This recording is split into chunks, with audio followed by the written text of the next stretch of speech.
The summer heat had turned the Arizona plains into a wavering dream of dust and gold. The sun rose without mercy, bleaching the mesas into pale bone and pressing its weight upon the quiet valley below. The air smelled of iron and dry sage, and the wind, when it bothered to move, dragged the scent of faraway rain that never came. Evelyn Hartley stood on her porch and watched the horizon shimmer, her hand shading her eyes from the glare. The boards beneath her feet were hot enough to sting. She had swept that porch 3 times already that morning, though there was nothing left to sweep but dust that returned each hour as if determined to remind her she was not yet buried beneath it. Her house was small, 2 rooms and a loft, its roof sagging in the middle like an old mule's back. The paint had peeled away years ago, and the wood beneath had grayed to the color of ash. Yet everything she owned was clean, meticulously so. Her mother had once said that a woman's soul is reflected in the state of her home, and Evelyn had carried that sentence like a commandment through every year of solitude. The floors gleamed with oil. The curtains, though faded, were freshly washed and ironed. Even the cracked porcelain basin by the window gleamed white in the morning light. She filled it now with water from the pump and plunged her hands into the coolness. The relief made her shiver despite the heat. Her reflection wavered on the surface, a young woman's face made older by silence. Her skin, once soft from city winters, had taken on the toughened beauty of the desert, sun-bronzed, a few freckles scattered like stars across her nose. Her eyes were gray, the color of storm clouds that never broke, and her hair, once pinned with ribbons, was now tied back in a loose braid streaked with dust. She dried her hands and stepped outside again. The garden behind the house was a defiant patch of green against the wasteland, a stubborn miracle of tomatoes, beans, and corn that had no right to survive. She bent to touch the earth, murmuring to it as she watered each row. The soil was cracked, thirsty, but it yielded to her persistence. There was a kind of dialogue between her and the land now, an unspoken understanding between 2 lonely beings that refused to give up. The nearest town, Red Hollow, lay 6 miles east. On market days she would hitch her mare and ride in for flour, coffee, and news she didn't care to hear. The townsfolk regarded her with the polite caution reserved for people who didn't quite belong. Some said she'd gone mad living out there alone. Others pitied her, whispering about the man who'd left her, Thomas Hale, the prospector who'd ridden out 5 summers ago and never returned. They'd been engaged once. The memory still lingered like a bruise that refused to fade. Evelyn had waited through the first year with faith, the second with hope, the third with bitterness. By the 4th she had stopped counting the days. By the 5th she had forgotten the sound of his voice. Now, at 24, she no longer thought of herself as waiting for anyone. The silence had become a kind of companion. Yet some nights, when the wind rose and rattled the windows, she imagined hoofbeats far off in the dark and felt her chest tighten with something she refused to name. That morning, as she carried a basket of beans inside, a shadow crossed the ground beside her. She glanced up. A buzzard wheeled high above the plains, circling the same patch of emptiness it had circled for hours. She watched it, uneasy. Out here, even the smallest omen felt personal. By noon, the heat grew unbearable. The horizon trembled like a mirage. Evelyn retreated inside and sat near the open window, sewing a tear in her skirt. The steady movement of needle and thread steadied her thoughts. Outside, the cicadas screamed in the dry air, their chorus endless and feverish. She had just tied the final knot when the wind shifted, suddenly, sharply, and brought with it a faint rumble from the west. Thunder. Her eyes lifted to the window. A smear of dark clouds had begun to gather beyond the mesas, spreading slowly across the sky like ink in water. She rose and stepped out onto the porch. The first gust lifted her hair, cool and electric. After so many months of parched earth, the coming storm felt like a promise she hardly dared to trust. But along with the thunder came something else, a far-off tremor that didn't belong to the sky. A low, rhythmic pounding that made the ground beneath her boots vibrate faintly. She turned her head, squinting toward the western ridge. For a moment she thought it was just her imagination. Then she saw them. 6 riders. They emerged from the shimmering distance one by one, their figures distorted by the heat until they resolved into solid forms. Tall men on weary horses, their movements heavy with fatigue. They were heading straight for her homestead. Evelyn's heart gave a hard, startled beat. Travelers were rare this far from the main road. 6 at once, unheard of. She hesitated, torn between fear and curiosity. The rifle hung above the door, but she did not reach for it yet. She simply stood, hands pressed against the porch rail, watching as the riders approached. The dust rose around them, mixing with the scent of approaching rain. As they drew closer, she saw that they were Apaches. Not the kind who drifted through town selling leather or beads, but warriors, strong, broad-shouldered, their chests bare beneath open vests, their faces marked with the faint scars of battle. They rode with the quiet authority of men accustomed to command. The first among them was the tallest, his hair tied back with a strip of leather, his gaze calm but unyielding. His presence filled the space between them even before he spoke. "Miss," he said, his voice deep and deliberate, accented but clear. "We seek shelter. The storm is coming fast." Evelyn's throat went dry. She looked past him to the others. 5 men, each dismounting slowly, their horses breathing hard, flanks lathered with sweat. The sky above them had turned the color of bruised steel. Lightning flickered in the distance. "I don't have much room," she managed. "We ask only the barn," he said. "We'll leave at dawn." The wind picked up, carrying the first drops of rain. She hesitated for a heartbeat longer, then nodded toward the barn. "Go on then." The men led their horses through the gate, moving with quiet efficiency. Evelyn stood in the doorway, the hem of her dress snapping in the wind, watching as they disappeared into the dimness of the barn. Inside, thunder cracked overhead. The rain came suddenly, sheets of it pelting the dry earth until it steamed. Evelyn closed the door and leaned against it, listening to the sound.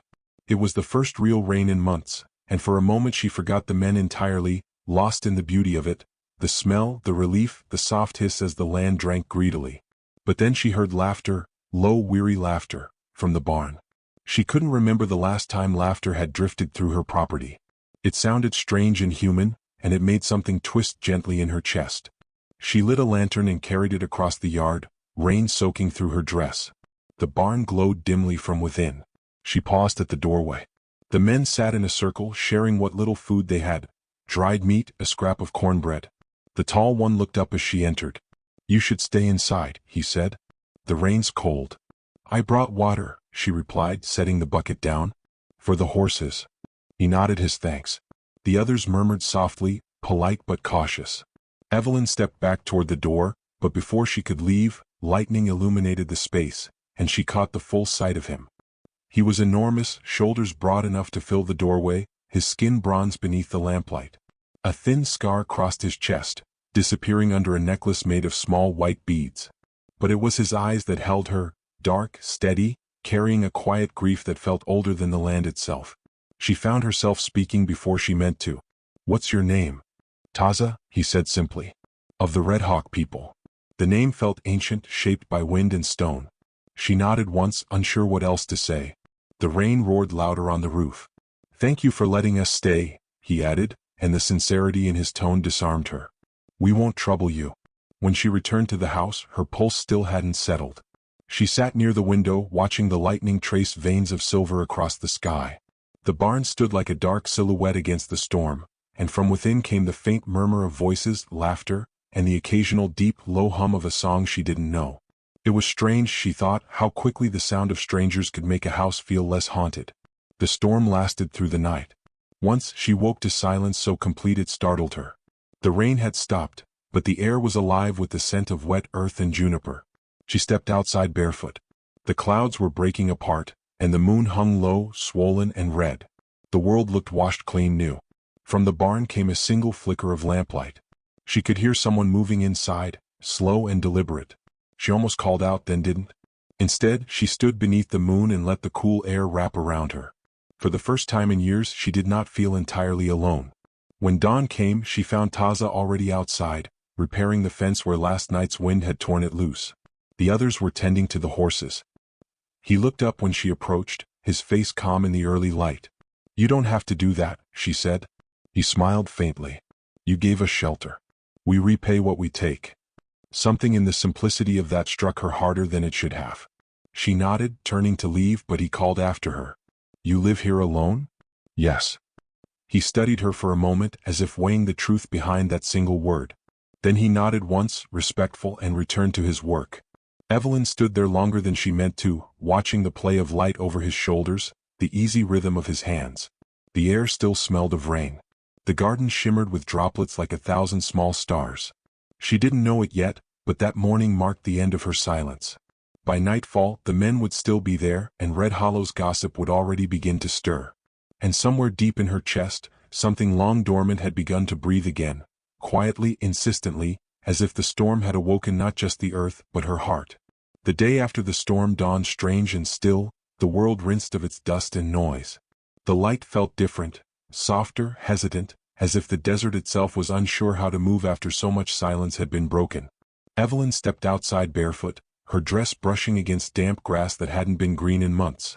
The air smelled of wet cedar and smoke from her own chimney. For the first time in a long while, she could hear birdsong from the mesquite trees. From the barn came the low murmur of voices. The 6 Apache men had risen early.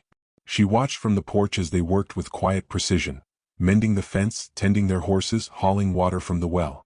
Each man moved like part of a single rhythm, unspoken but practiced, their bodies built for work and endurance.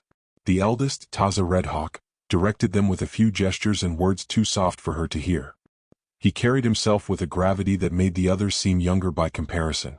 Even with his hair loose and damp from the rain, he looked carved from the very stone of the land. When he turned toward her, his eyes caught the morning light, and she had to look away before he noticed she'd been watching. She busied herself at the pump, filling a bucket though she didn't need to. The sound of water gave her an excuse not to think. It had been years since a man's presence had unsettled her, let alone 6. She told herself it was just strangeness, nothing more. Still, when Taza crossed the yard toward her, every muscle in her body seemed to notice before her mind did. "Your fence is fixed," he said, stopping a few paces away. His voice was deep but quiet, as though he feared disturbing the fragile peace the morning carried. "Thank you," she replied, forcing steadiness. "You didn't have to." He shrugged, a ghost of a smile passing through his eyes. "You gave us shelter. It's fair." A long silence stretched between them. She wanted to ask where they came from, what roads they'd taken, but something about his stillness discouraged questions. He glanced toward the hills, scanning the horizon with the instinct of a man who had learned never to rest too deeply. "Will you be moving on today?" she asked finally. Taza didn't answer right away. "One of our horses is lame," he said. "We'll stay till it heals enough to carry him." Her throat tightened. "A week, maybe 2. The thought both frightened and comforted her. "You can stay," she said quietly. "There's space in the barn." His gaze returned to hers, studying her for a beat too long. "We'll make ourselves useful," he promised. The rest of the day unfolded in a rhythm she hadn't felt in years. The men worked around the property, clearing debris, repairing the roof, cutting new boards for her broken gate. They moved with a discipline born not of servitude but of dignity. It was strange to watch, stranger still to feel the warmth that came from hearing footsteps and voices where once there had been only silence. She learned their names in passing: Koa, who laughed easily and sang while he worked; Nantan, whose eyes never seemed to leave the horizon; Hastian, a quiet craftsman who carved small shapes into bits of cedar during rest; Dikani, restless and quick to anger, though loyal to Taza's word; and Tse, the youngest, still carrying the softness of boyhood. They treated her with respect, not deference, not familiarity, but something in between, as if she were part of the land itself, not a woman alone. By evening they had built a fire outside. She brought bread and dried apples, unsure if it was welcome. Taza nodded his thanks and motioned for her to sit. The men spoke in their language, the cadence soft and rhythmic. It felt like listening to the wind moving through canyon walls. Every so often, Taza translated a story for her, a tale of rivers that vanished underground, of stars that guided lost men home. When the fire burned low, Koa asked her if she had family nearby. Evelyn hesitated, then shook her head. "No one left," she said. "Just this place." Taza's eyes flickered toward her. "And the house keeps you safe?" "As safe as any can be," she replied. He nodded, understanding more than her words. "A house is only safe when it's remembered," he said quietly. Something in the way he said it made her look up. The others had fallen silent. Only the crackle of the fire and the slow song of night insects filled the air. Evelyn wanted to ask what he meant, but he had already turned his gaze to the stars. Later, when the men retired to the barn, she lingered on the porch. The night was warm, the sky endless. Her thoughts felt tangled, memories she hadn't touched in years rising like ghosts. For so long she had built her world small enough to survive in. And now, suddenly, there were 6 strangers inside its borders. 6 hearts breathing under her roof. She couldn't sleep. Near midnight, she stepped outside again. The barn glowed faintly from within. She heard murmurs, laughter low and soft. It should have made her uneasy, but it didn't. Instead, she felt a strange ache in her chest, something fragile awakening after too much quiet. The next day brought gossip. Martha Pike arrived in her buggy before noon, her bonnet sharp as her tone. "Evelyn Hartley," she called as soon as she saw her in the yard, "the whole town's talking. They say you've got Apache men working your land." Evelyn wiped her hands on her apron. "They're helping with repairs. They'll move on soon." Martha pursed her lips. "You're a woman alone, child. Folks won't take kindly to this. You're putting yourself in danger." "I'm not a child," Evelyn said evenly. "And they've done me no harm." The older woman sniffed, eyes narrowing toward the barn. "You'll regret this kindness. Mark me." When the buggy finally left, Evelyn stood still for a long time, feeling the weight of invisible eyes from the town beyond the hills. She turned toward the barn just as Taza stepped out, wiping his hands. He had seen it all. "She spoke loud," he said. "She wanted me to hear," Evelyn replied. "And the others? They'll hear by nightfall." Taza's expression was unreadable. "Do you fear them?" "Once I feared being alone," she said. "Now I'm not sure which is worse." He studied her, the faintest flicker of respect softening his face. "You're braver than most." She almost laughed. "No. I've just had practice hiding it." That evening, when the sun bled into the horizon, the men gathered again by the fire. The sky turned the color of rust and old blood, and shadows stretched long across the ground. Evelyn brought water, staying a little longer than before. The warmth between them was unspoken but steady, like a current she could not see but could feel beneath her skin. Koa played a flute carved from bone, the melody slow and mournful. It threaded through the air like smoke. Evelyn closed her eyes, listening. She thought of the life she'd imagined once, one that had vanished with a single promise unkept, and for the first time she didn't feel only loss. She felt possibility. Taza's voice broke the music. "The land remembers every kindness," he said. "It will remember you." When she opened her eyes, he was looking at her. Something passed between them, an understanding too deep for words, too new for her to trust. The night deepened. The fire sank into embers. One by one, the men retreated to the barn, leaving only Taza and Evelyn beneath the fading sky. "You should rest," he said. "I can't," she admitted. "It's too quiet when they're gone." He looked toward the dark hills, his jaw tightening. "Quiet is where danger hides." "Danger from what?" she asked. He hesitated, then met her eyes. "The world beyond your gate," he said softly. "It does not like what it cannot control." A chill ran through her despite the heat. Before she could speak, he turned and walked toward the barn, his figure swallowed by the shadows. Evelyn stood alone in the yard, the wind stirring her hair, the scent of rain still clinging to the air. She looked out toward the ridge where the sun had disappeared. In the dying light, 6 shadows lingered long across the earth, silent, uncertain, but unbroken.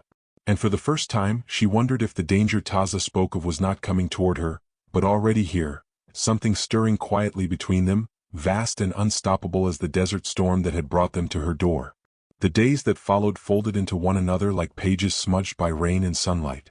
The 6 Apache men became part of Evelyn's world the way roots slip quietly into soil, inevitable, unnoticed at first, and then impossible to imagine gone. What had been a hollow stretch of land now breathed with motion and sound. Hammers striking wood, the rustle of horses, laughter carried on the wind. It unnerved her at times, the sheer vitality of it all, but beneath the unease was something softer, a stirring she had forgotten the name of. Every morning she rose before dawn. The sky blushed pink along the ridges, and the desert exhaled a cool mist before surrendering to heat. She watched the men from her porch as they moved across the yard. Taza was always the first to begin work, his large hands steady as he repaired the barn's roof or sharpened tools dulled by years of neglect. There was a stillness about him that commanded attention without seeking it. He seemed carved from a quieter, older rhythm of time, one Evelyn couldn't yet understand but wanted to. Koa and Tse teased each other endlessly, their laughter echoing across the fields. Nantan prayed in silence each dawn, facing the sun. Hastian hummed while carving smooth pieces of cedar into figures Evelyn couldn't name. Spirits, perhaps, or memories.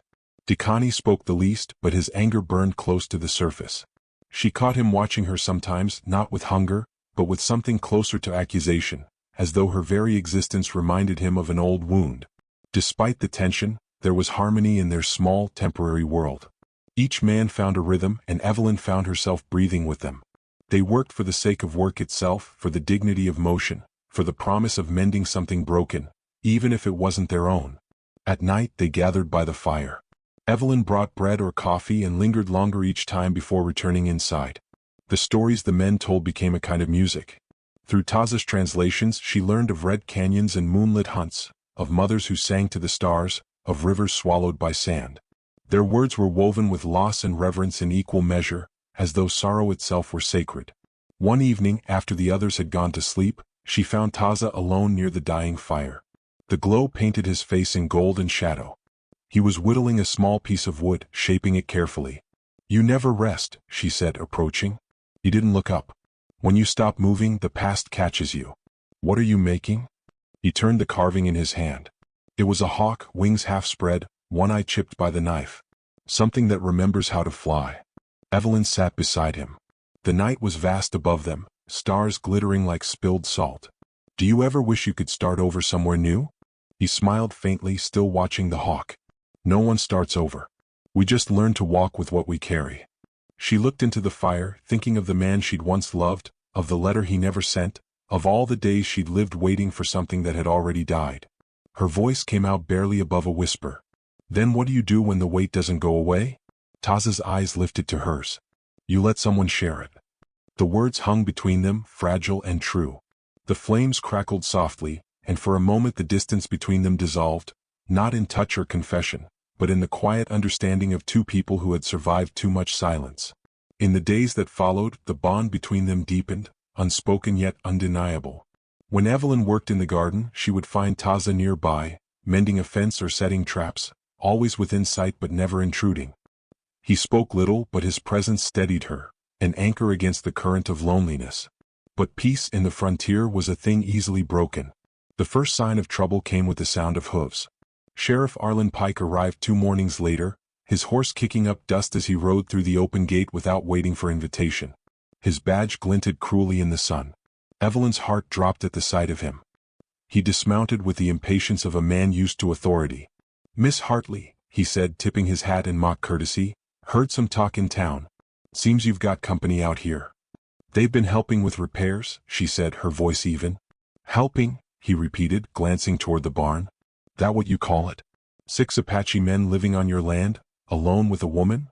You trying to stir trouble or just lost your sense?" Before she could reply, the barn door opened. Taza stepped out, his broad shoulders framed in shadow. The other men followed, silent but alert. Pike's hand drifted toward his revolver. "You best keep them where they belong, Miss Hartley. There's folks in Red Hollow who'd shoot first and ask after." Taza's gaze held steady. "We are not your enemy." The sheriff laughed. "Every outlaw says the same." Evelyn moved between them before words could turn to violence. "They've done nothing wrong," she said. "They're guests." Pike spat into the dirt. "Guests don't belong here. You'll see that soon enough." He mounted his horse and turned toward her. "When this ends bad, and it will, you remember I warned you." When he rode off, the silence that followed was heavier than before. Evelyn turned to Taza, anger trembling through her. He had no right.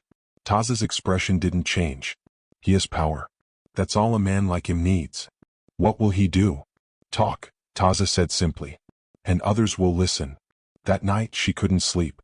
The wind howled through the gaps in the shutters, and each sound felt like an omen. She stepped outside, pulling her shawl around her. The fire pit still glowed faintly. The men were asleep in the barn, except for Taza, who stood a short distance away looking up at the stars. "You knew he'd come," she said quietly. "I hoped he wouldn't," he replied. "But people fear what reminds them of what they took." Evelyn stepped closer. "Will you leave?" He looked down at her then, the faintest sadness in his eyes. "Would you want me to?" The question caught her unprepared. She searched for words, found only truth. "No." Something passed between them again, like a shift in the wind, like the moment before rain falls. But instead of closing the space, Taza turned away, his voice low. "Then I stay. For now." The days grew warmer and tension hung thick as the heat. Rumors from town reached them through passing traders. Talk of soldiers, of a patrol searching for escaped renegades. Evelyn began to understand the weight the men carried, the reason they looked to the horizon as if expecting it to strike. Still they worked. Hastian built her a new table from cedar. Koa taught her to braid horsehair. Nantan fixed the cracked window pane in her kitchen. These small acts of kindness built a fragile peace that felt more like borrowed time than safety. One evening, when the sky burned orange and violet, Evelyn brought a pot of coffee to the fire. The men drank in silence. Taza sat apart, sharpening his knife with slow precision. The air between them was thick with unspoken knowing that something was coming, and soon. Evelyn looked at him.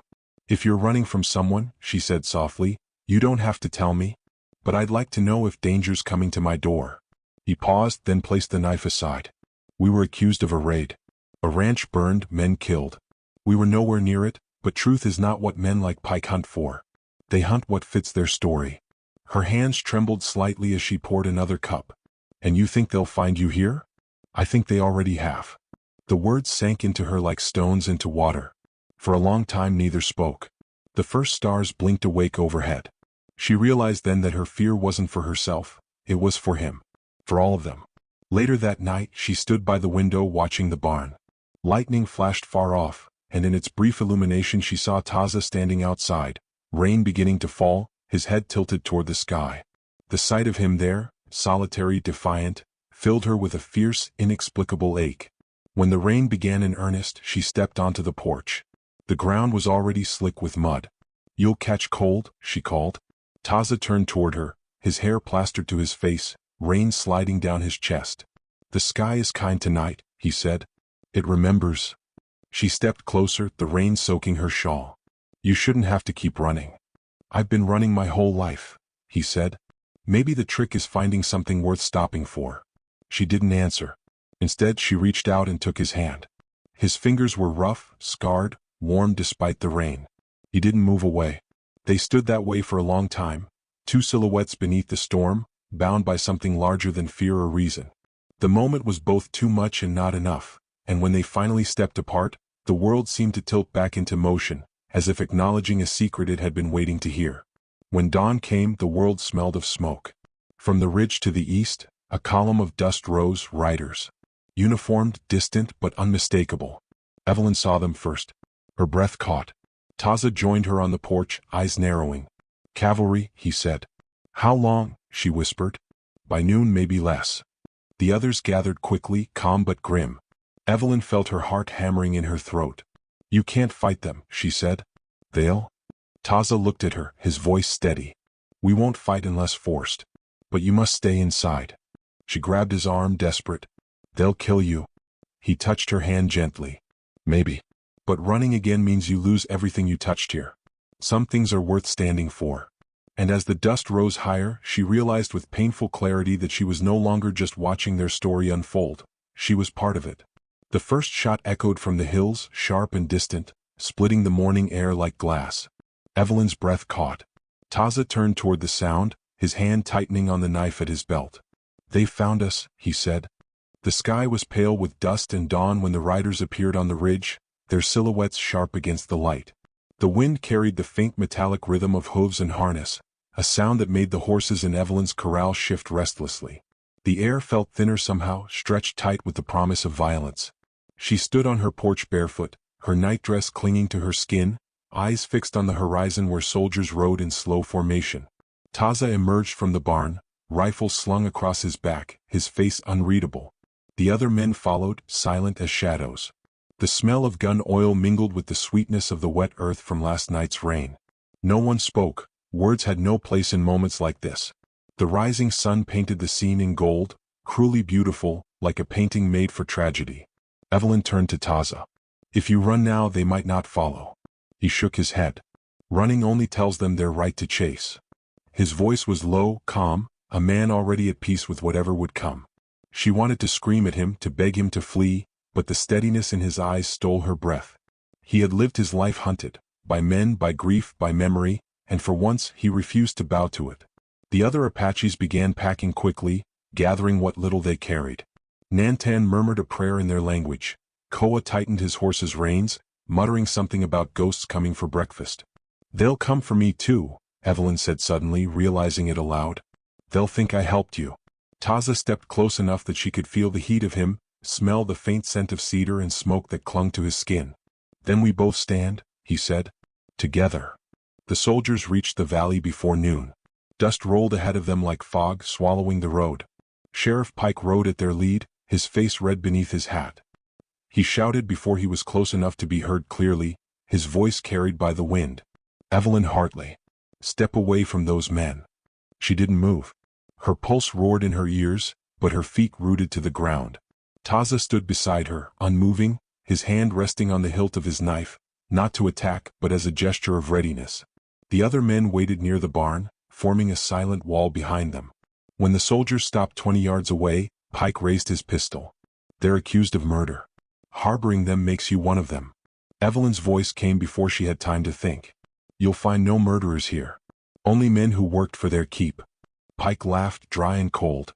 "You always had a soft heart, Miss Hartley. Guess it's about to get you killed." Lightning cracked the sky, though there were no clouds left to birth it. The heat was unbearable, the kind that made the air itself shimmer like flame. For a moment, no one breathed. Then Pike fired. The sound split the day apart. The bullet struck the dirt at Taza's feet, spraying dust across his legs. The Apaches moved instantly, scattering toward cover, their motions instinctive and precise. Evelyn dropped to her knees, the world a blur of thunder and gunfire. She heard Taza's voice calling orders, calm and clear over the chaos. "Stay down," he shouted. But she didn't. Something primal, reckless, overtook her. She crawled toward the barn, toward the horses. They were their only chance. The soldiers advanced, firing again, the noise echoing through her bones. A bullet tore through the wooden post beside her head. Splinters stung her cheek. Taza saw her and broke from cover, sprinting through the open yard. His strides were enormous, his breath ragged. He grabbed her arm, dragging her behind the water trough just as another shot cracked through the air. The bullet hit him in the shoulder. He grunted but didn't fall. Blood spread down his arm, dark and quick. Evelyn pressed her hand to the wound, her fingers trembling. "You're hurt." "Not enough to stop me," he said, his breath uneven. "We can't win this fight." From the barn, Koa and Nantan fired back, keeping the soldiers pinned for a moment. Hastian led the horses out through the rear gate, shouting for the others to follow. Taza turned to Evelyn. "You can still go with them." "No," she said. "I'm not leaving." His eyes locked on hers, storm dark, endless. "Then stay behind me." They moved together toward the back of the barn, crouching low as bullets ripped through the boards. The heat, the noise, the acrid smell of gunpowder, it all blurred into one fevered dream. Taza pushed open the side door, and they stumbled into sunlight and open desert. The others were already mounting their horses. "Ride," Taza ordered them. "Head north to the hills." Koa hesitated. "And you?" "I'll follow." But they all knew he wouldn't. Evelyn saw it in his eyes. The others mounted and vanished into the wild, their horses kicking up plumes of dust like ghosts dissolving into air. The gunfire grew distant. Pike's men spread out, shouting, searching the barn. Evelyn turned to Taza, heart pounding. "We can make it to the ravine." He shook his head. "You must go. Not without you." The look he gave her then was softer than any words could be. "You said once this place was your life. Don't let me be the reason you lose it." She grabbed his hand, refusing to let go. "You gave me back more than my life," she whispered. "You gave it meaning again." For a moment the world fell still. The wind slowed. The horizon blurred with heat. Taza leaned forward and pressed his forehead to hers. The gesture was simple, ancient, sacred. Then he pulled away and stepped back toward the barn. "When they find me," he said, "they'll stop looking for you. Taza."